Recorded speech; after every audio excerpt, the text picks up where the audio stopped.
Welcome back to another episode of the Don't Take Us Seriously podcast. I'm DJ. It's your boy O. And today we're going to be talking about the Week 10 highlights and everything and some of the things that we saw.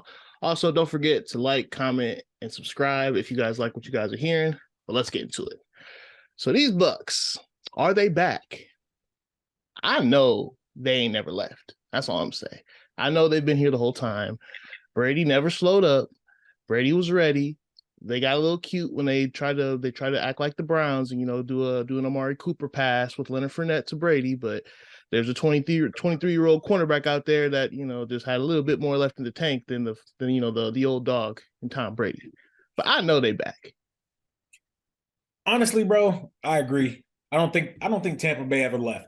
I think it was just more so, injuries and a team with, a couple new pieces trying to fit into the scheme, a bit of a different play style, because, Byron Leftwich is the one in charge now. So I think it was just them figuring their identity out and trying to get back into a flow. Not to mention still, the offensive line is just now starting to get healthy. And who's to say they'll ever, fully be back to where Brady expects them to be or the team expects them to be personnel-wise. But the thing is, though, I don't really think people are really paying attention to how Brady, he usually shows up in big moments. Like, this is the biggest moment that he's had this year now, getting the first game in Germany. He puts up a stat line at 22 of 29 for 258, two tutties and a pick, 76% completion percentage. Like, let's not forget, people have been saying that, Brady and the Bucs, is it over and everything, and they're trying to find their way. But at the end of the day, Brady hasn't faltered. He just threw his first pick in almost 300 passes this game. So Brady's been playing like Brady usually plays. It's just his team finally got the memo we got a GOAT back there. And guess what? He just had another GOAT moment back there. Facts, for sure. I agree. More to that, though, Rachaad White. I'm not really sure so much about this. Some people are thinking that it's Leonard Fournette still. I mean, you might think that way, but I just know Rachaad White he's the guy that they drafted. Yes, they just paid Fournette, not too long ago, but the man did come in 260, and now he didn't slim down to 230. He think he can throw the ball a little bit. But Rachaad White has been, even in the snap share the last couple weeks, he's been outgaining him in the run game the last couple weeks, and let's see what's going to happen now, because now guess what? Like they always say, the best ability is availability, and he's even got that on his side. So I'm with Rachaad White right now. I'm hit or miss on that one, because I still think Leonard Fournette is the more talented back. I think Leonard Fournette got years on him, though, which obviously doesn't work in his favor. Like you said, the best ability is availability. But I don't know, man. Like, it's weird because you know how you run into those situations where the change of pace guy, because they don't know whether they're going to throw it or run it, just comes in on, third down and he outgains. Because, prior to this week, Rachaad White kind of split snaps, but in reality, he was still mostly the third down back prior to this week. So he got a little bit of a different scenario. They saw different looks when Rachaad White was on the field as opposed to what you're going to see with Leonard Fournette on the field. So I'm hit or miss. I do think that the snap share is going to continue, especially if they want to preserve Leonard Fournette instead of having to go and get another guy to pair up with Rachaad White. But I think there's more to come on that. All I know is that the way this whole team has been trending, some people are even saying that, like, is the Bucs team in a better headspace? Are they finally finding their way and everything like that? Kind of like what we talked about with Tom Brady. I think this team is better constructed when they can play through Tom. They need their guys to get healthy, and you get guys like Rachaad White, who could be the new James White, as opposed to, we got Leonard Fournette looking more like the old LeGarrette Blount. So I just think that this is going to look better in the favor of Rachaad White this way. And another thing, though, the whole notion that people are like, Brady's in a better headspace and everything now that the divorce is settled and everything. I think Brady chose football. I mean, that's just what he valued. So I can't knock him for it. He chose that. Giselle went and bought a house right next door across the water from him. And yeah, that's a little alarming. And, she's getting caught out in the tabloids with the jiu-jitsu instructor and everything like that. It's it's looking real murky, but you know what? The GOAT's still gonna be the GOAT, and he's gonna find a way to make this work, whether or not it's Rashad White or if it's Leonard Fournette. And I'm thinking it's Rashad White. Like I said, I stand by Leonard, and on top of that, Leonard still get the passing down snaps. So it is what it is. Yeah. Oh well. But the Chiefs and the Jags, though, this game, hey, all I know is I've been pounding the table for Trevor, and Trevor's been doing what Trevor does. He's getting better, like I thought he would. He's progressing within the offense. His coach is even giving him kudos. Like he's not making any big steps that I've seen, but he's also saying he's learning the playbook more. So I think we need to give a lot of credit where credit is needed for a guy that's learning this offense now, his second offense. He's having to learn. He had to take a step back with Urban Meyer, so he's really learning how to read a defense, how to go, getting a legitimate NFL playbook with legit talent. This is a team that's they're trending on the way up, and I think by far they've got the best quarterback in their division by far. So I wouldn't be surprised if they can make a nice little run involved here. It's not so much, I think, lowly of the Titans or anything like that, but I think Trevor is he's ascending, and we're seeing a star form before our very eyes.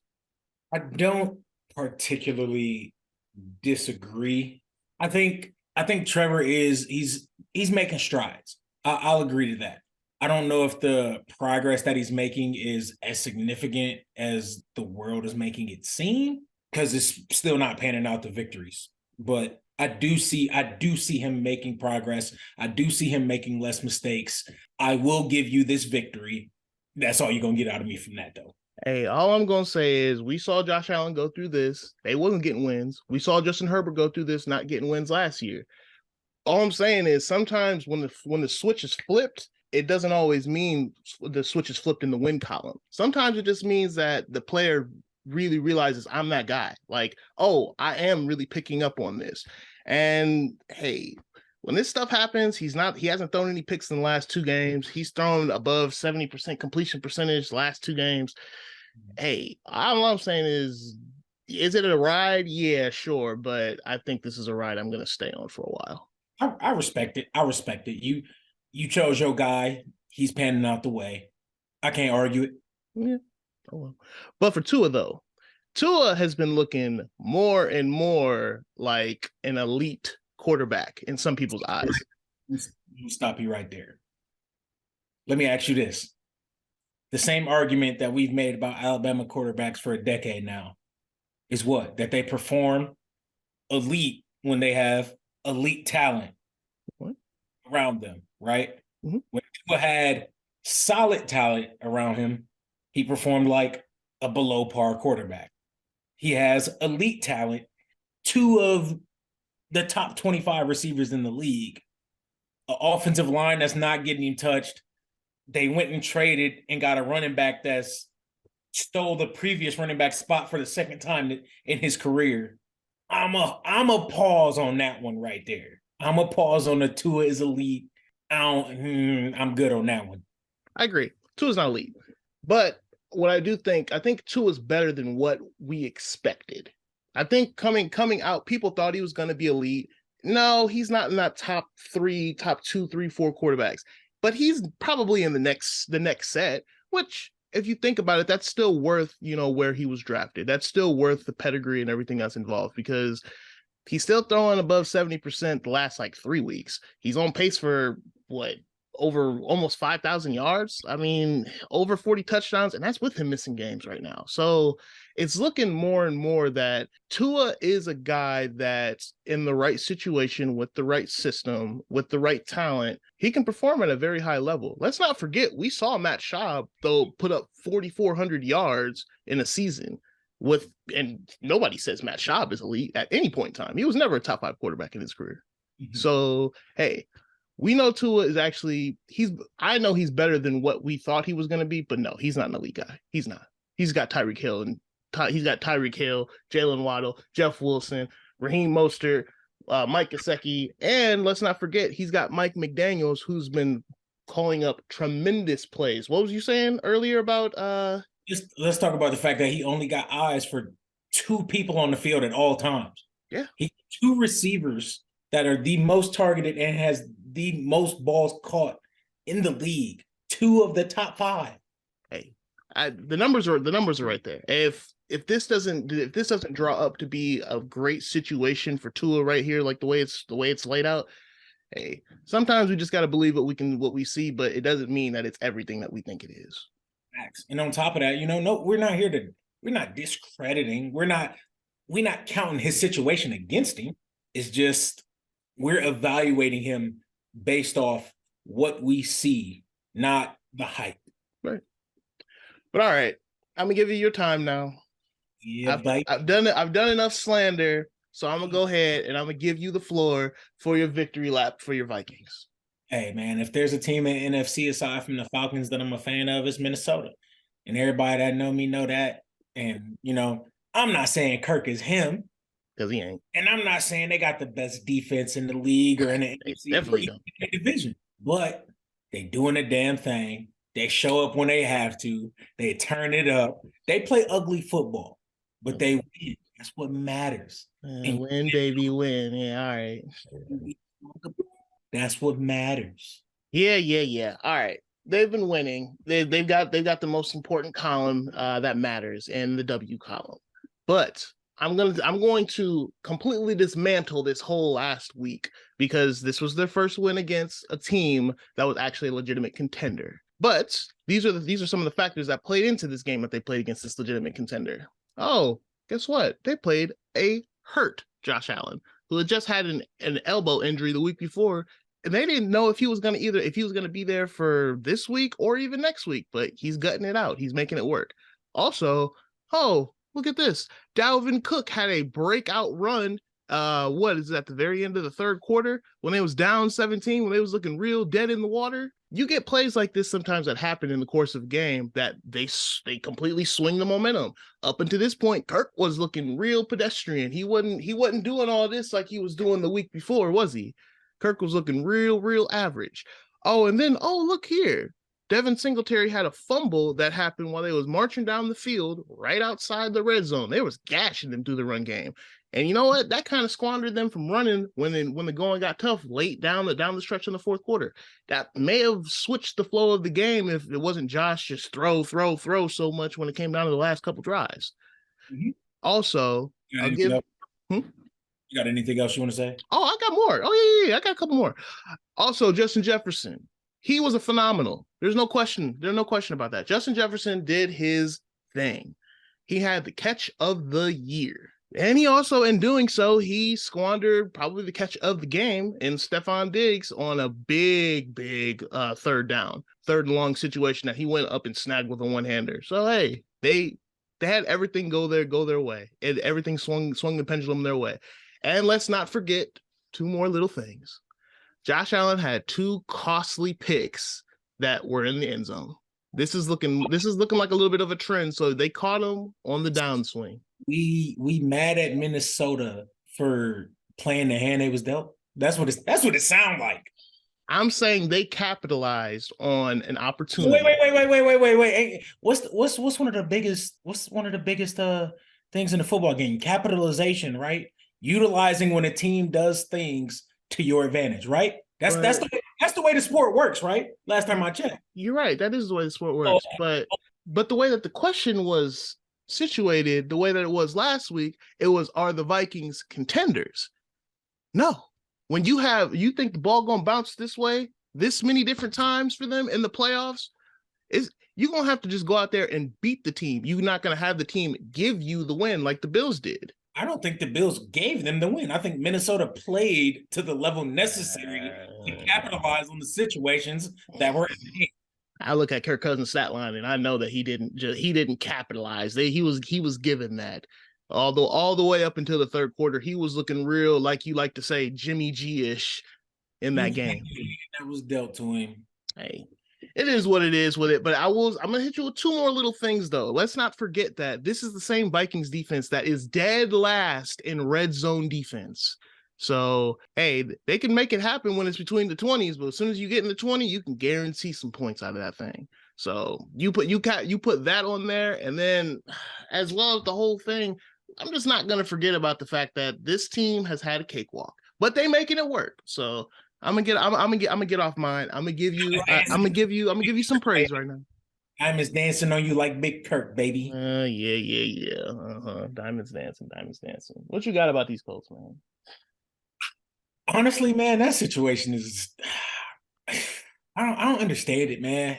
As much as I want to sit here and be like, player coach, blah blah blah, Jeff Saturday's a Hall of Famer, blah blah blah, play with blah blah, like cool beans, bro. But there's nothing to back Jeff Saturday being an NFL head coach. I completely agree. I mean, just because a squirrel, he can a blind squirrel catches a nut. That can happen. So I'm not going to sit here and say that, oh man, he corralled the troops. He went out there and he went with his gut. He got Matt Ryan out there, and they went out and they won the game. They did do those things, but I'm not going to forget who they played against. They played against a Raiders team that has two 17-point losses on their record this year. Wait. Even more so, the Raiders have lost at least 4 games where they led by 14 or more points. And let me retract that statement and actually put it in right context, because you said it more accurately. They lost 2 games when they were up 17 at one point, and they lost those games. So this is the team that we're saying, oh, Jim Irsay, he hired the right guy for Jeff Saturday to go out there and get the win when they needed it, and they're still in playoff contention, and they're dead in the water. Like, they're completely and totally, utterly dead in the water still, because at the end of the day, they still went up against a Raiders team that just put 2 out of their 3 best pass catchers on IR this week. So no, this team ain't real. This team still is dead. It's still a bad hire.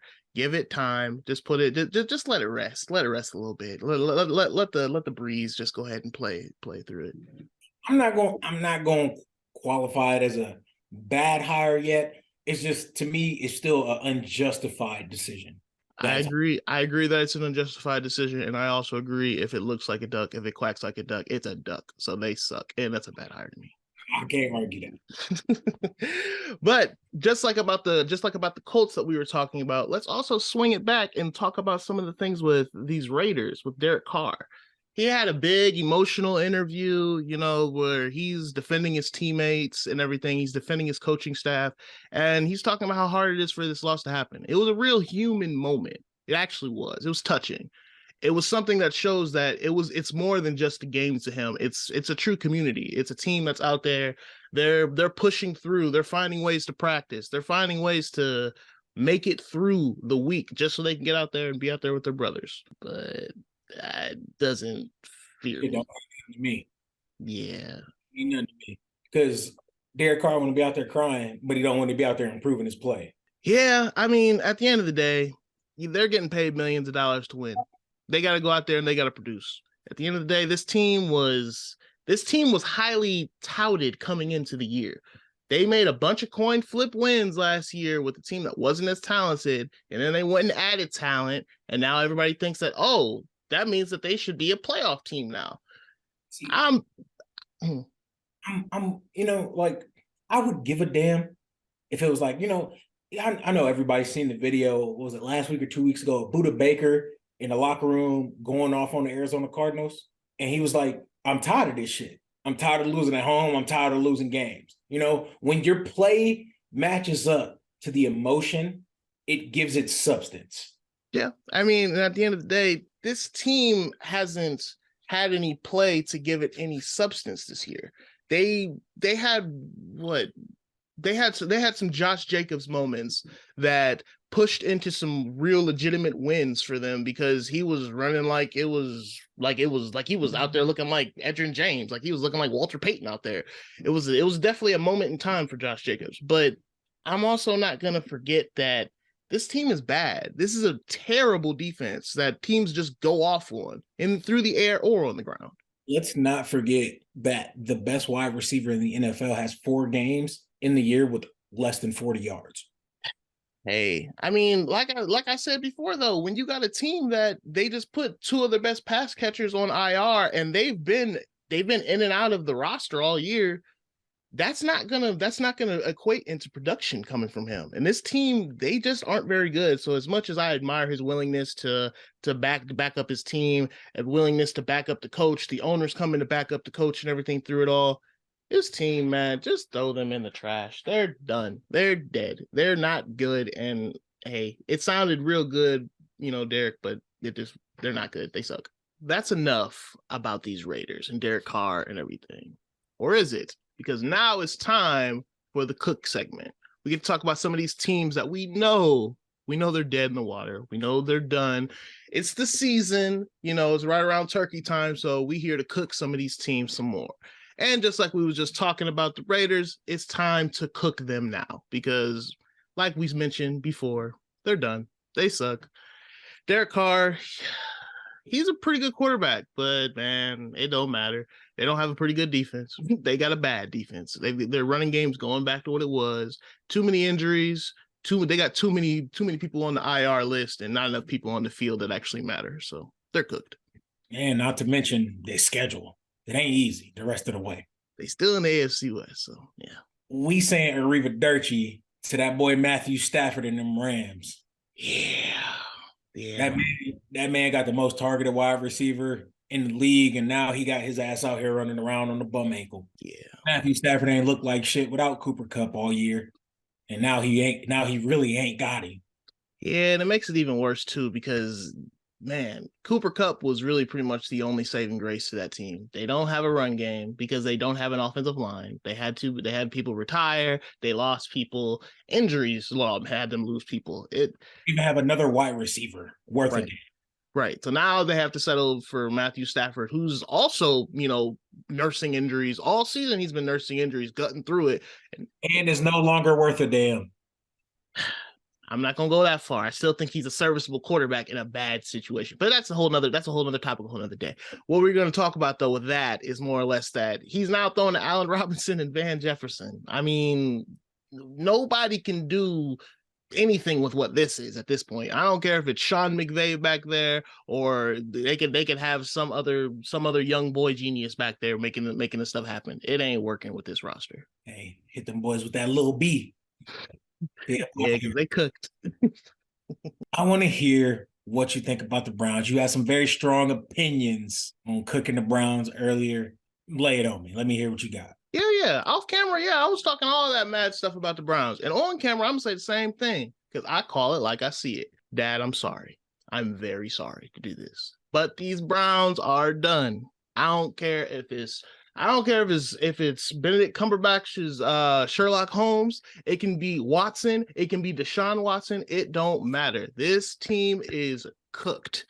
Because mind you, let me live. Before we even get to Deshaun Watson coming back, they have to play the Bills and they have to play the Bucs. So you don't think they can win either of those games? No, they won't. I don't think they will win either of those games. It's still Jacoby Brissett, who has played above his head, albeit this year, but against real competition. And I haven't seen the offense and the defense show up together at the same time. Man, I think these Browns, I think the Rams, and I think the Raiders are cooked. They go in the pot. I don't know about the Browns. I'm gonna keep it a buck with you. I'm middle of the pack on that. I think they have the talent, and I think as much as I don't want to say it, I think they'll win one of these two games, which will keep them in a position to potentially make the playoffs or a solid position in their division. And I think Deshaun Watson coming back against the Texans gives him a warm-up game. And you never know what positive outcome could come from the rest of the season with them having their true starting quarterback back in the fold. Although they will get their true starting quarterback back, I also think that we can't ignore the fact that there's been no chemistry between this real quarterback and the receiving core. And now he's got to figure it out on the fly. He'll get a win against the Texans. It's a true warm-up game. He'll be fine there. But we're not going to forget what we saw in the preseason when he got to play. He didn't look too hot. It also had been a long time since he played then. It's been a long time since he's played since then. So you put all these factors together, I just think they need to wash their hands of this season. Go ahead. It's a great feel-good story because Nick Chubb is still running like crazy. The line looks great. Just hope that you get through this season with no injuries, no major injuries to players that truly matter. Because this point, this team is really, really hurt.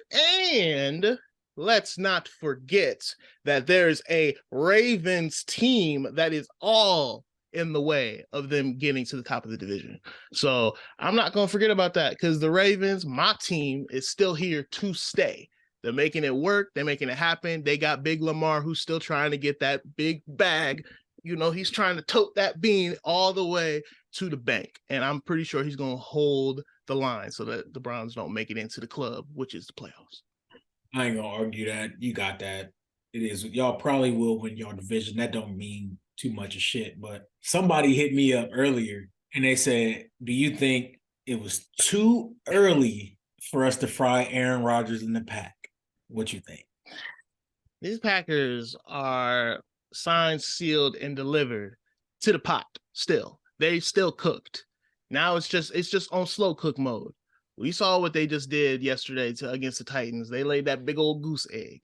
Hey, bro, but Christian Watson got, 4 touchdowns in the past 2 weeks or 5 touchdowns in the past 2 weeks. Thank you for bringing that up because that's the only thing that I was wrong about this whole ordeal is the fact that Christian Watson, I should have never gotten off his train. I drafted him in fantasy football. And you know what? I was absolutely right for taking him as a late flyer because he's just as talented in the right situation that I thought that he would be in because Aaron Rodgers is still good enough to get it to somebody.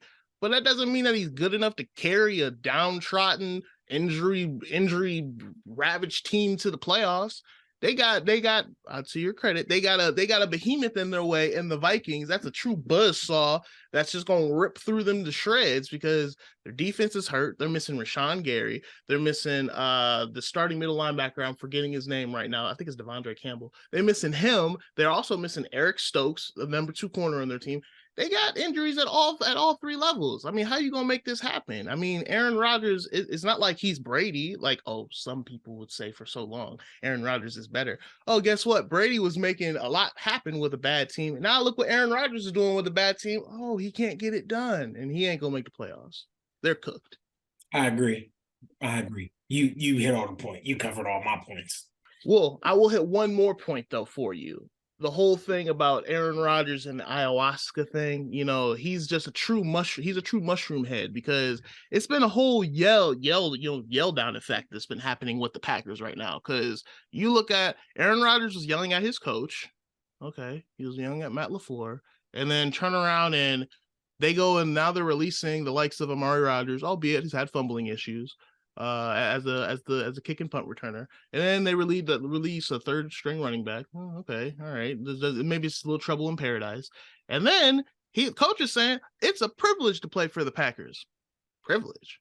Okay, all right, yeah, I get it. Y'all about to be the most winningest franchise in NFL history. Y'all about to leapfrog the Bears now with a win, but pump the brakes. Y'all still trash. And then out of all of that, now Aaron Rodgers wants to yell at his coach even more and say, maybe these guys, the guys that should play, should be out there. Oh, okay, Mr. Mushroom Head. This ain't Mario. This ain't Mario Party out here. Don't get big and bad now against your coach. Why don't you get big and bad against the other team that keep beating you? Maybe Aaron knows something, I'm just, because Christian Watson wasn't on the field much to the past 2 weeks. I'll give them a little bit of credit there that, hey, some of these young guys do need to tote the bean a little bit more. They do need to be throwing the ball a little bit more.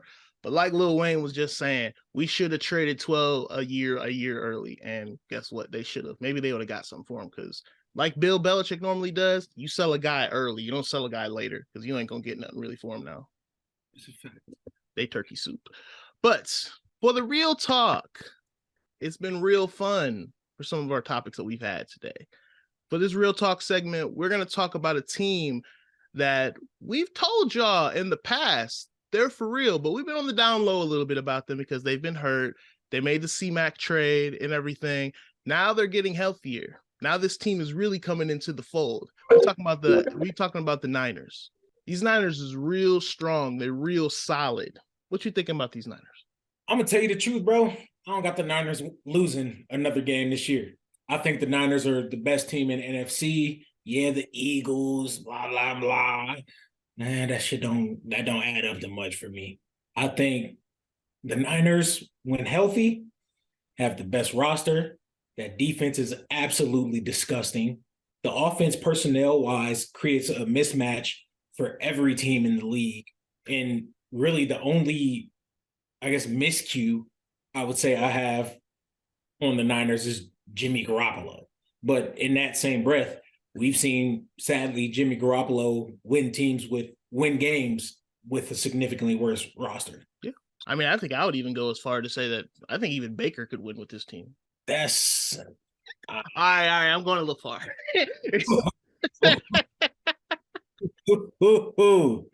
Chill out. Sorry, Browns fans. Sorry, Baker fans. Sorry, Skip. I had to go ahead and slide that knife in the side one more time. It was just too easy. But when you look at this Niners team has Christian McCaffrey, Deebo Samuel, George Kittle, Brandon Ayuk, Elijah Mitchell. You got the best left tackle in football in Trent Williams. You got one of the best. I'll just stick with the offense. You look at this team. How do you plan for this? How do you game plan? Like, there's no true way. They're a Swiss Army knife of an offense. Let's not forget that realistically, if you sit there and look at it, Elijah Mitchell might be, I'm not going to say the best, but one of the best change of pace backs in the league. I say it. He is the best change of pace back in the league. I say it because you're not going to get a back that can blow open the game like a starting running back can as your number two, as strong as Elijah Mitchell. Agreed. I solidly agree. I lean on him being the best change of pace back, but I could see arguments. But I will also say though too, like to kind of go a little deeper into what you was talking about, this defense, they've been top 10-ish in fantasy and in real life this year. Let's not forget this defense has been missing their number two, defender on that line in Armstead. So they're getting him back. Nick Bosa's, he's finally healthy and staying healthy and getting back into his groove. They get what? They got was it Kinlaw or is it Greenlaw? One of the two. It might be both of them actually. Yeah. They get both of these guys clicking at all cylinders. You're gonna have a real vaunted defense out there, and it's gonna be looking a lot like that defense with the Niners when they went to the Super Bowl. It's gonna be looking real similar to that here pretty soon. What's his name? Navarro Bowman in them. I was thinking more the one against Mahomes. I wasn't gonna go to the Patrick Willis one. I was thinking about the one with Armstead, with Nick Bosa, with DeForest Buckner and them boys. Okay. Yeah, this line is looking real scary, and that's the same team that went to the Super Bowl not too long ago. So I wouldn't sleep on this team. And I think this is a real team that we need to really talk about. That's why it's the Real Talk segment. I legit think that the Niners are probably Super Bowl bound. I don't have a team in the NFC preventing them from getting to the top. And I'm very high on the Vikings, but like you mentioned earlier, the Vikings don't always have it all together. And Kyle Shanahan as a coach is just good enough that he's going to prevent the mistakes, the mental mistakes, the simple coaching errors and shit that Minnesota runs into. The Eagles are good, but they're not that. And nobody else in the NFC really gives me that much of an allure to think that they're going to dominate the way I see San Fran doing the rest of the way. Yeah, I agree. I think they'll go far this year. We ain't gonna give away too much sauce for free this time. Well, we will talk more about those contenders on another topic. But what we can get into next is the fantasy segment. This fantasy segment right here, it's been tough to see, and it's tough for me to even say this because I have to give high praise to a guy that I've been talking trash about for a little while. You've been disrespecting that boy for a minute. So I'm gonna give my praise to Justin Fields, Mr. 4+, which I like to call him. He hasn't been 4+ lately. He's been 4+ and looking like in the win column at this point. He's gonna have more than 4+ wins. But Justin Fields is gonna turn out to be possibly the number one quarterback in fantasy this year. All I'm gonna say is I'm still sticking my guns. I still see a guy that can't truly pass like that in the pocket. I still see a guy that's making plays happen with his legs. Enjoy the ride while it lasts, but just remember, all rides, they come to an end. Hey man, let's talk about that boy Raheem Mostert. He didn't double. We gonna put the dirt on that grave because Jeff Wilson Jr. then took his job twice, and this time he wasn't hurt. Yeah. It's been pretty tough for Jeff Wilson's. For Raheem Mostert this year because we mourn those teams that have to have Raheem Mostert this year because Jeff Wilson has been, like you mentioned, he gets his opportunities and he makes the most of them. Whether or not it's Elijah Mitchell, Raheem Mostert, it don't Jermichael Hasty back at the night, it don't matter. If he gets a shot, he gonna go full Eminem. You only get one shot. As long as he running away with it, literally. Yeah. Another guy though that we got to mention, man, these teams, these fantasy players, these fantasy teams themselves, any GMs out there that have been having to deal with some of these players, I'm sorry. Y'all don't really deserve this, but hey, it happens. It's the football season. Injuries happen. It's part of the game. So what do they say? Suck it up, Buttercup, because y'all seasons is probably looking real grim right now. You look at some of these teams like those that had Cooper Kupp, man, that's a big injury. Losing a first round draft pick, guy that was on pace to get what at this point, I mean, with the way it's been looking, probably 1,800 yards, 1,700 yards. You I'm ain't gonna gonna start taking running backs in the first round. get. Now I still stand with those that draft wide receivers. That's a whole nother topic though. We also have to mourn the loss of Zach Ertz. He's gone for the season. So I hope y'all had some depth on your fantasy rosters because Zach Ertz, losing him, that's a guy that you think is going to be a top 5 tight end for you going into your playoffs this year. Tight ends is hard to come by, man. Tight ends are very hard to come. Top tight ends, for sure. Yeah, they're a dime a dozen, that's for sure. And also, we can't forget about some of you owners that have been having to deal with the likes of Keenan Allen, hadn't been dealing with the likes of Mike Williams. Yeah, I know that look on your face. That Mike Williams strikes a nerve for you. I know it does. But either way, he on the field, he's so fired. He's a true horse. When he's out there, he's big, he can run, he's fast, he can catch. He gonna miss at least 4-5 games for you though. Yeah. But when he's healthy, he looks like Brandon Marshall out there when he's healthy. But I'm sorry for you owners that had, Keenan Allen, Mike Williams, and we can't forget, we tried to mention to you about Clyde Edwards-Helaire. Clyde Edwards-Helaire has been on the downswing real tough. His snaps. Did he hurt or did he? Oh no, you would have thought he was hurt with his production, but no. Last week, did he? I don't know. I'm not really so sure, but all I know is Isaiah Pacheco is out there toting the bean and going ahead and making the best of his opportunities.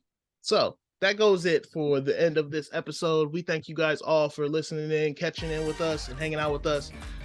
Also, please remember to like, comment, subscribe to everything that we put out. If you guys got any questions, if you guys got any comments or concerns, please put it in the comments below, guys. Go ahead and do that for us. We can go ahead and try to address some things, some topics. And hey, I'll catch you. I'm DJ. Well, we'll holler at you. We'll see you. Just don't take us seriously.